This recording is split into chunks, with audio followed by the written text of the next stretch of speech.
Yo yo yo, salam perhubungan luar biasa. Halo teman-teman, apa kabar? Bertemu lagi bersama saya Putra di channel Putra Perhubungan, konten sederhana namun penuh makna. Bagaimana kabarnya teman-teman? Saya harapkan dalam keadaan sehat semua ya teman-teman. Dan mohon maaf sekali, 2 minggu terakhir ini kakak tidak muncul dan mengupload konten di channel YouTube kakak terkait dengan Sekolah Kedinasan Kementerian Perhubungan karena begitu banyaknya kesibukan kantor dan adanya acara keluarga yang tidak memungkinkan untuk membuat konten. Dan di video kali ini kakak menuntaskan janji kakak di mana banyak sekali dari adik-adik junior kakak, yaitu Taruna Sekolah Kedinasan Kementerian Perhubungan dan subscriber kakak yang menanyakan bagaimana sih kak caranya untuk mengupgrade ijazah kita dari Diploma 3 menuju ke Diploma 4 dan dari Diploma 4 menuju ke Strata 2 setelah diangkat menjadi pegawai negeri sipil di instansi perhubungan. Dan video ini cukup recommended ya menurut kakak untuk kalian simak sebagai langkah kalian nanti untuk berkarir di instansi perhubungan bagi teman-teman yang sedang menjalani masa pendidikan menjadi taruna di Sekolah Kedinasan Kementerian Perhubungan, dan bagi teman-teman yang juga memiliki rencana untuk menjadi calon taruna di Sekolah Kedinasan Kementerian Perhubungan. Tanpa berlama-lama, seperti biasa, jangan lupa untuk menekan tombol like dan subscribe-nya agar channel ini bisa berkembang dan memberikan manfaat bagi teman-teman yang membutuhkan.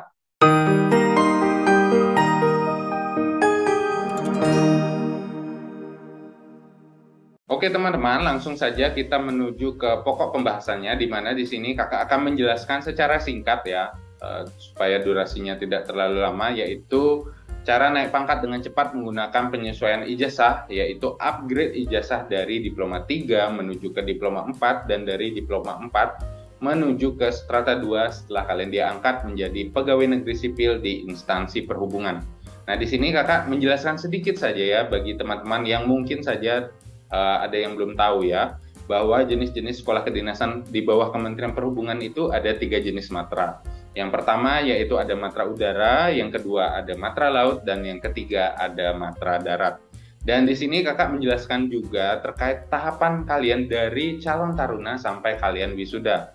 Di mana tentunya untuk menjadi calon taruna kalian harus mengikuti yang namanya tes seleksi penerimaan calon taruna atau si pencatar di Sekolah Kedinasan Kementerian Perhubungan yang dibuka setiap tahunnya.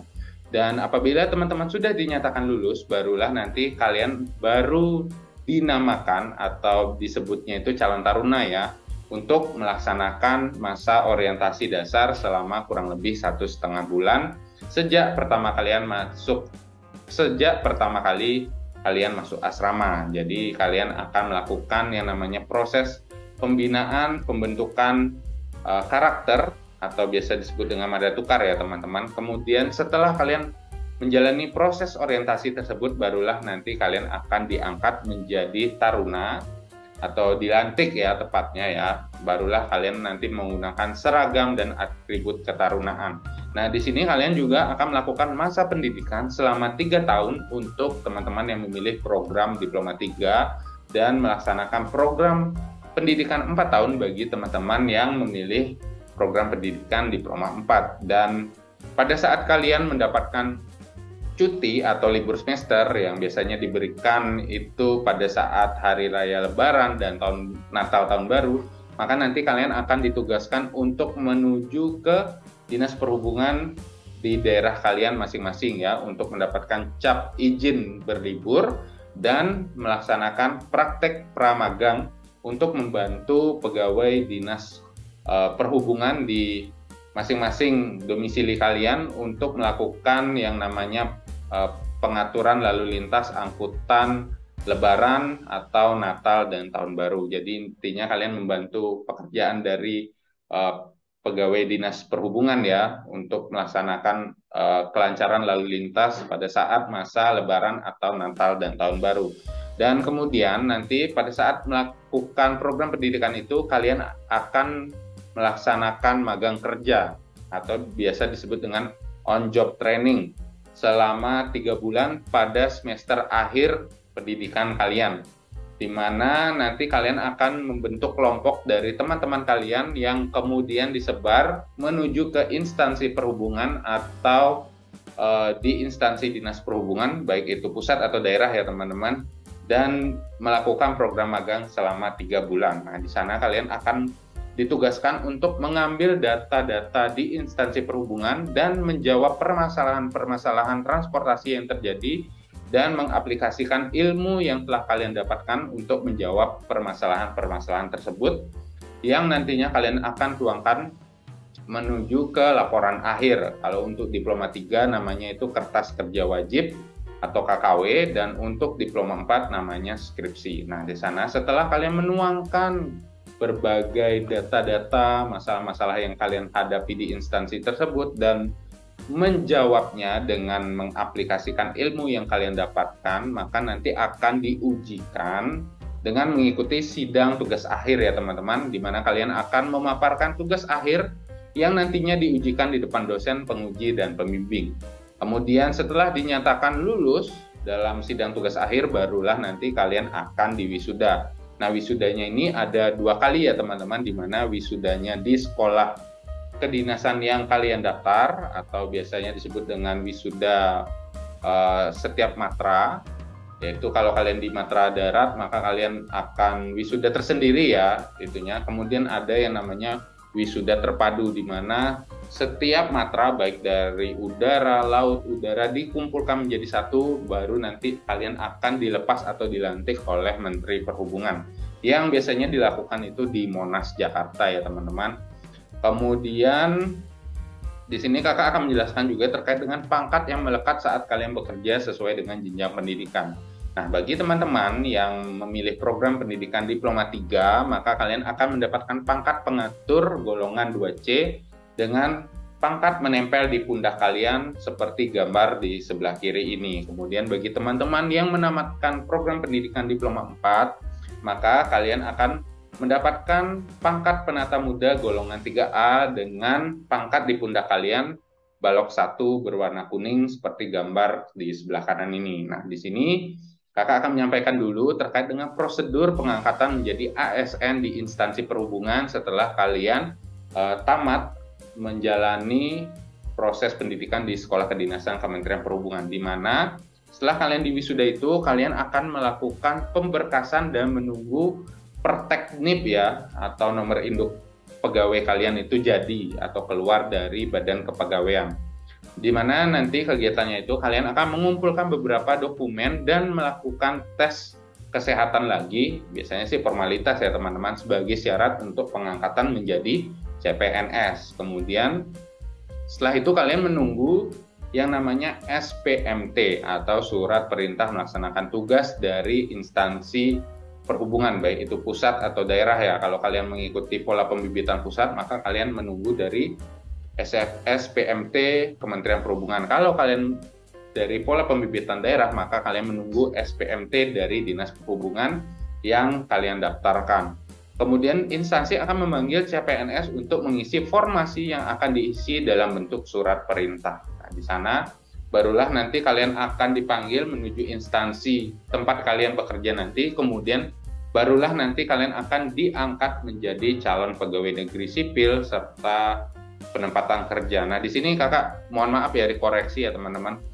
Penempatan kerja itu pada saat kalian mendapatkan surat perintah melaksanakan tugas ya, bukan pada saat kalian pengangkatan di CPNS. Jadi penempatannya itu pada saat kalian mendapatkan surat perintah melaksanakan tugas. Oke, mohon maaf kakak salah. Dan di sini pada saat pengangkatan CPNS itu kalian akan mendapatkan gaji dan tunjangan masih sebesar 80%, belum 100% ya teman-teman, karena masih statusnya calon pegawai negeri sipil. Kemudian pada masa CPNS ini kalian akan melaksanakan yang namanya masa pelatihan dasar atau biasa disebut dengan prajabatan, di mana masa prajabatan ini paling cepat kalian lakukan selama 1 tahun dan paling lama selama 2 tahun, yang nantinya kalian akan mendapatkan sertifikat yang menyatakan lulus dari program masa prajabatan. Kemudian setelah kalian melaksanakan proses masa prajabatan ini, kalian akan melakukan pemberkasan ulang dan tes kesehatan serta melampirkan nilai prestasi kerja dalam 1 tahun terakhir kemudian melampirkan dari sertifikat kelulusan prajabatan kalian sebagai syarat untuk pengangkatan menjadi PNS. Nah, setelah hal itu kalian lakukan, barulah kalian nanti diangkat menjadi PNS dengan diberikan surat keputusan pengangkatan CPNS. Nah, di sini pengangkatan PNS ya teman-teman. Nah, di sini barulah kalian akan mendapatkan gaji pokok dan tunjangan sebesar 100%. Jadi seperti itulah teman-teman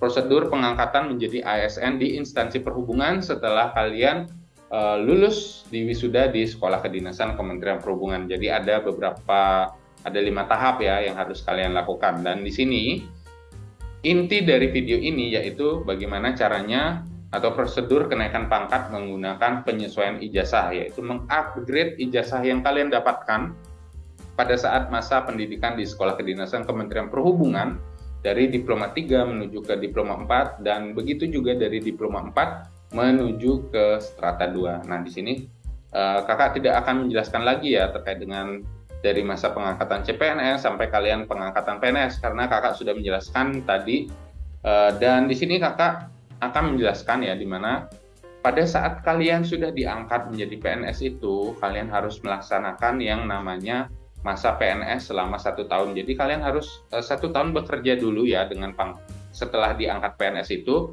baru nanti kalian akan mengajukan izin belajar. Nah, izin belajar ini ada 2 ya teman-teman. Izin belajar ini sih ibaratnya surat yang menyatakan kalian diperbolehkan untuk melanjutkan ke program pendidikan yang lebih tinggi. Nah, di sini ada 2 ya teman-teman, yaitu tugas belajar dan izin belajar. Di sini kakak akan menjelaskan dulu terkait dengan tugas belajar. Di mana tugas belajar ini adalah kalian meminta izin kepada kepala OPD kalian atau kepala kantor kalian untuk melakukan perkuliahan menuju ke jenjang yang lebih tinggi. Nah, kalau kalian mengikuti program tugas belajar ini, maka biaya perkuliahan kalian akan ditanggung oleh instansi kepegawaian ya. Kalau untuk di BKD, intinya ditanggung pemerintah lah ya untuk mengikuti program tugas belajar ini. Kemudian keuntungannya lagi, pada saat kalian nanti wisuda, maka pangkat kalian akan langsung otomatis diangkat menuju ke golongan 3A. Bagi teman-teman yang berasal dari Diploma 3 ya, kan berarti pangkatnya 2C. Kemudian kalau kalian lulus mengikuti tugas belajar ini, maka kalian akan otomatis diangkat pangkatnya menjadi ke golongan 3A. Kemudian begitu juga dengan Diploma 4 ya teman-teman, kan kalian mendapatkan pangkat golongan 3A. Nanti setelah kalian melakukan program tugas belajar ini, barulah nanti otomatis kalian menuju ke golongan 3B atau penata tingkat 1, seperti itu ya teman-teman. Jadi keuntungannya ada 2. Yang pertama, kalian mendapatkan beasiswa. Yang kedua, pangkat kalian akan otomatis naik setelah kalian melaksanakan program pendidikan kalian ya, setelah dinyatakan lulus. Dan kemudian untuk tugas belajar ini kalian benar-benar meninggalkan pekerjaan kalian di kantor. Jadi fokus melaksanakan perkuliahan. Jadi seperti itu teman-teman. Dan di sini kakak akan menjelaskan terkait dengan izin belajar, di mana izin belajar ini berbeda dengan tugas belajar teman-teman. Intinya sih tetap sama, meminta izin untuk melakukan perkuliahan menuju ke jenjang yang lebih tinggi. Cuma perbedaannya untuk izin belajar itu biaya perkuliahannya kalian sendiri yang menanggung.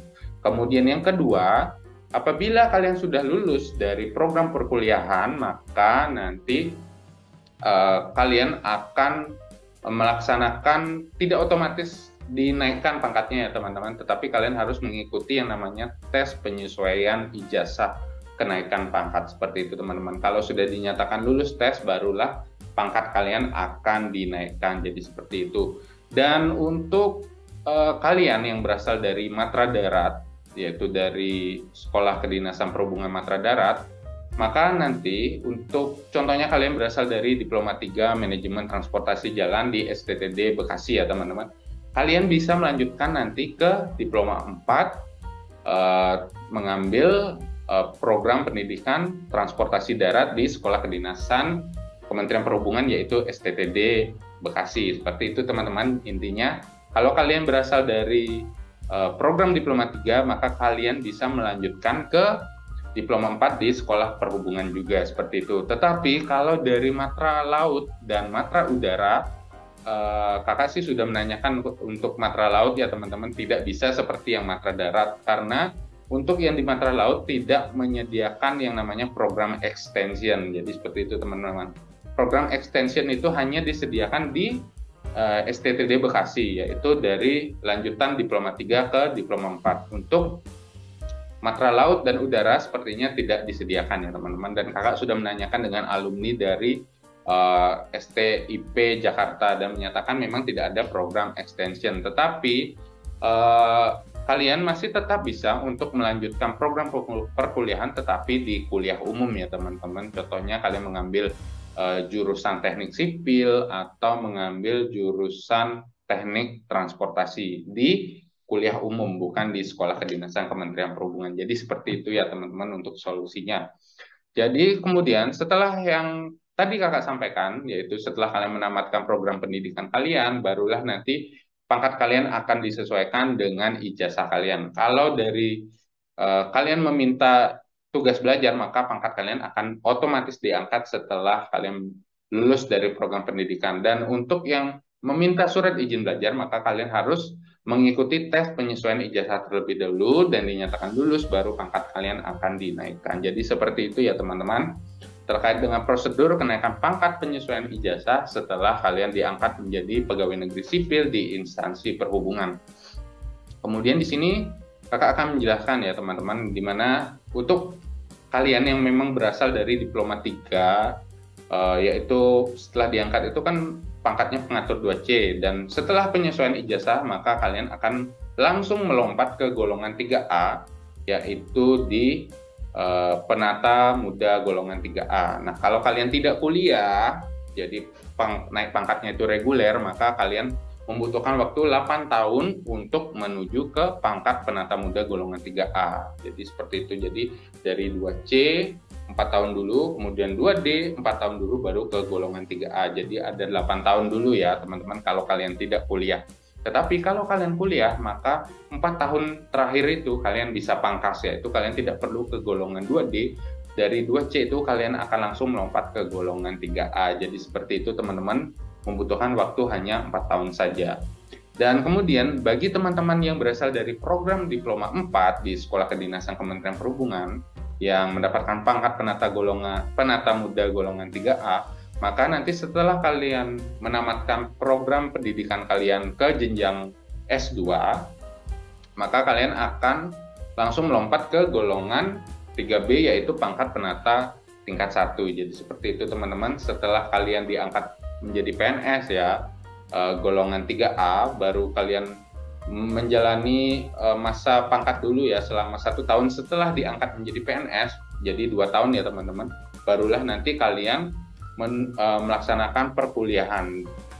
Kan perkuliahannya itu selama 2 tahun ya teman-teman. Jadi pada saat kalian dari penata golongan 3A menuju ke golongan 3B, pada saat kalian ingin mengajukan berkas untuk naik pangkat, maka izin belajar kalian atau tugas belajar kalian itu kalian lampirkan, maka kalian akan langsung menuju ke golongan 3B dengan nama kalian akan dilabeli S2-nya. Jadi sebelumnya di nama kalian kan baru ada S1-nya. Kalau kalian tidak mencantumkan ijazah S2 kalian, maka nama gelar S2 kalian tidak akan dicantumkan di badan kepegawaian. Jadi di sanalah pentingnya kalian untuk kuliah agar label dari gelar kalian itu bertambah. Seperti itu teman-teman, karena semakin tinggi dari gelar kalian itu, maka ada pertimbangan lebih untuk naik pangkat dan menduduki jabatan struktural. Seperti itu teman-teman. Dan di sini kakak juga menjelaskan terkait dengan keuntungan yang didapat setelah kalian naik pangkat, di mana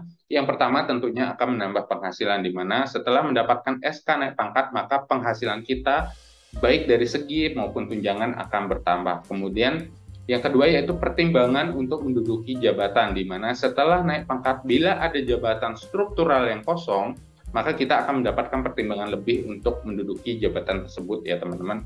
Seperti yang kakak sampaikan tadi, semakin tinggi gelar kalian, maka semakin kalian mendapatkan peluang lebih untuk menduduki jabatan struktural seperti itu. Kemudian mendapatkan fasilitas tambahan. Nah, tentunya setelah kalian naik pangkat dan menduduki jabatan struktural, tentu adanya beberapa fasilitas-fasilitas yang akan kalian dapatkan, yaitu seperti kendaraan dinas, tunjangan jabatan, dan BBM biasanya teman-teman untuk mengisi kendaraan dinas yang kalian dapatkan. Jadi seperti itu teman-teman. Dan di sini sedikit saja Kakak menjelaskan mengapa pentingnya kalian mengenyam pendidikan sampai S2. Jadi bagi teman-teman yang lulus dari program diploma 3, jangan merasa puas diri ya teman-teman. Selagi kalian masih muda itu carilah ilmu setinggi-tingginya, kalau bisa sampai S2 ya teman-teman. Karena kenapa? Kalau kalian mengandalkan 2C kalian ya teman-teman dari program diploma 3 itu, atau kalian dari program diploma 4 itu golongan 3A, maka mentok-mentoknya itu kalian akan di sini teman-teman, di golongan 3D, yaitu melatih 1. Meskipun kan setiap kenaikan pangkat itu kan 4 tahun sekali ya teman-teman. Kalau kalian sudah di golongan 3D ini dan 4 tahun, maka kalau ijazah kalian itu belum S2, maka kalian tidak bisa menuju ke golongan 4A ini ya teman-teman, yaitu melatih 2 ini. Jadi seperti itu teman-teman, pentingnya kalian untuk mengambil pendidikan sampai dengan S2. Tetapi kalau kalian sudah mengambil program S2, maka dan kalian mendapati jabatan struktural, maka di sini nanti kalian akan naik jabatan dan kemudian menduduki jabatan struktural yang lebih tinggi, barulah kalian akan menjadi golongan 4A ya teman-teman. Biasanya di sini kepala bidang. Di sini kan kalau di sini kan minimal kepala seksi.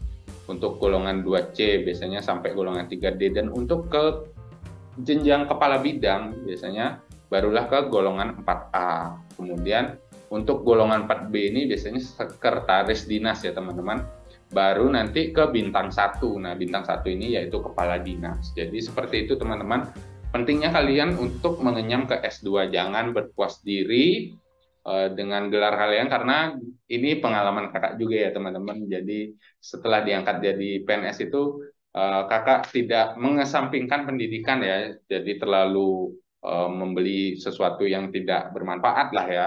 Jadi uangnya itu habis untuk hal-hal yang tidak berguna, dan barulah kakak merasakan bahwa pendidikan itu penting. Jadi kalau bisa kalian nanti setelah diangkat menjadi PNS, jangan terlalu mengumbar-umbar penghasilan kalian. Saran kakak sih kalian bisa tabung untuk melakukan program kuliah kalian menuju ke jenjang pendidikan yang lebih tinggi. Syukur-syukur kalian mengikuti yang namanya tugas belajar, yang dimana kalian akan mendapatkan beasiswa. Jadi itu lebih penting juga. Jadi seperti itu teman-teman, terkait bagaimana cara kita untuk mengupgrade ijazah kita dari diploma 3 menuju ke diploma 4, dan dari diploma 4 menuju ke strata 2. Jadi seperti itu teman-teman. Pesan kakak, carilah ilmu setinggi-tingginya untuk kecermerlangan dari karir kalian. Semakin tinggi ilmu kalian, maka derajat kalian pasti akan dinaikkan oleh Tuhan. Jadi seperti itu ya teman-teman. Dan jangan lupa untuk menekan tombol like dan subscribe-nya agar channel ini tetap bisa memberikan manfaat bagi teman-teman semua. Akhir kata, lebih kurangnya kakak mohon maaf. Sampai jumpa di video selanjutnya.